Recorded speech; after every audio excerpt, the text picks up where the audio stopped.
2025년 회계사 1차 60회 회계학 문제 45번을 설명하겠습니다. 45번은 손익분기 분석에 관한 문제로 여기에서는 비선형 손익분기 판매량을 분석합니다.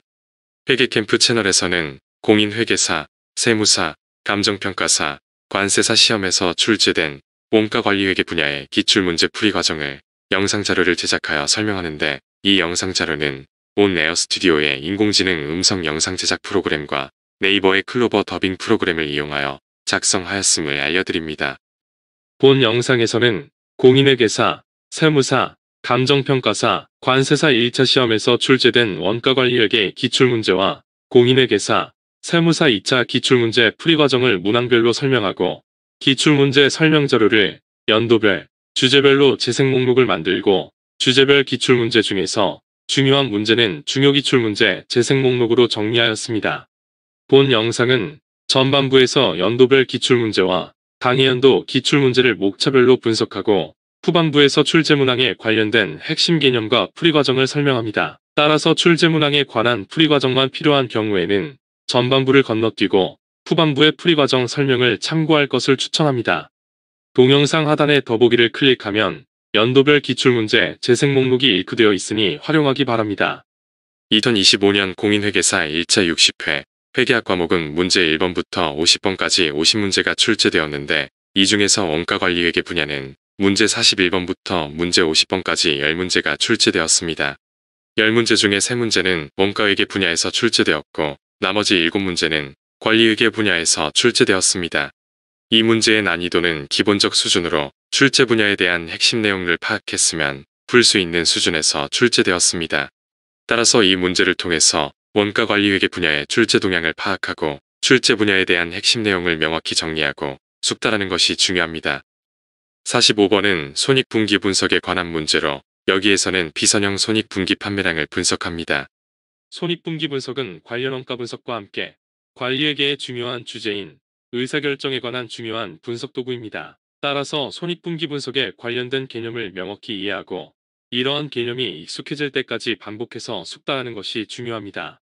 다음은 2010년부터 2025년까지 공인회계사 1차 시험 원가관리회계 분야에서 출제된 문제를 주요 목차별로 분류한 것입니다. 2025년도에는 원가회계 분야에서 3문제, 관리회계 분야에서 7문제가 출제되었습니다. 45번은 손익분기 분석에 관한 문제로 여기에서는 비선형 손익분기 판매량을 분석합니다.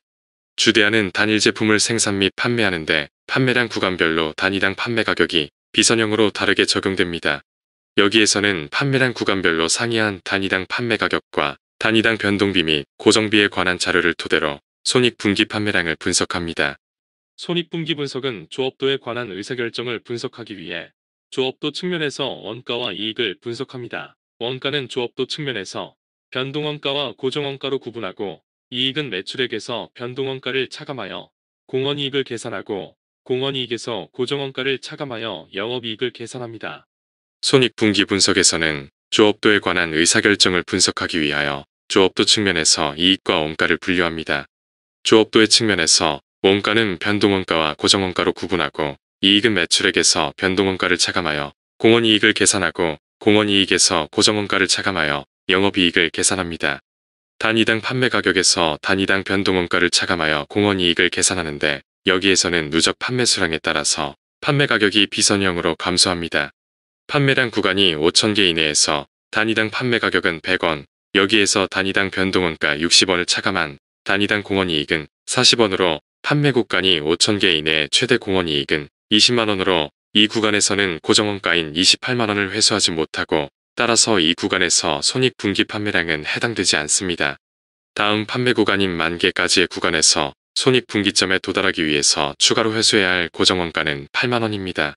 이 구간에서의 단위당 판매 가격은 80원이기 때문에 단위당 공원이익은 20원이고, 손익분기점에 도달하기 위해 가로 회수해야 할 고정원가 8만원을 단위당 공원이익 20원으로 나눈 구간 내의 손익분기 판매 수량은 4,000개입니다. 4,000개는 이 구간의 판매량에 해당되기 때문에 손익분기 판매 수량은 1구간의 판매 수량 5,000개와 이 구간의 손익분기 판매량 4,000개를 합계한 9,000개입니다. 이 구간에서 이미 고정원가를 회수하여 손익분기점에 도달하였기 때문에 다음 구간의 손익분기점을 해당되지 않습니다. 주대안의 손익분기 판매량은 9,000개로 이 문제의 정답은 4번 9,000개입니다. 동영상 하단의 더보기를 클릭하면 손익분기 분석에 관한 기출문제가 정리되어 있습니다. 다양한 유형의 기출문제를 풀어보기 바랍니다.